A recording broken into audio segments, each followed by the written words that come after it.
ওর বাবা মারা গেছে রোড অ্যাক্সিডেন্টে 8 বছর আগে। 5 বছর আগে ওর মা মারা গেছে লিভার ক্যান্সারে। তারপর ছিল ওরা 2 ভাই। ওর ভাই হলো নাজিরপুরের থানার এসআই নাসির হোসেন। তখন উনি গত বছর মানে পহেলা রোজায় ধরা পড়ছে ক্যান্সার, উনি 15 রোজায় মারা গেছে। তো ওর ভাই মারা যাওয়ার পরে হইলো ও একদম রাস্তার উম্মত পাগল হয়ে গেছিল। اللهم صل على محمد وعلى ال محمد كما صليت على ابراهيم وعلى ال ابراهيم اللهم بارك على محمد আস্তাগফিরুল্লাহ আস্তাগফিরুল্লাহ। আল্লাহ তুমি আমার এই আস্তাগফিরুল্লাহ 1000 কোটি বছর বাঁচার তৌফিক দান করো।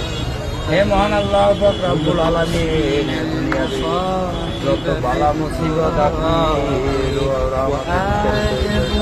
আল্লাহ আজকে এই দোকানটায় বসছি, এই দোকানদার অত্যন্ত ভালো মানুষ ছিল। আপনার দিনের Summertime, sadness. Summertime.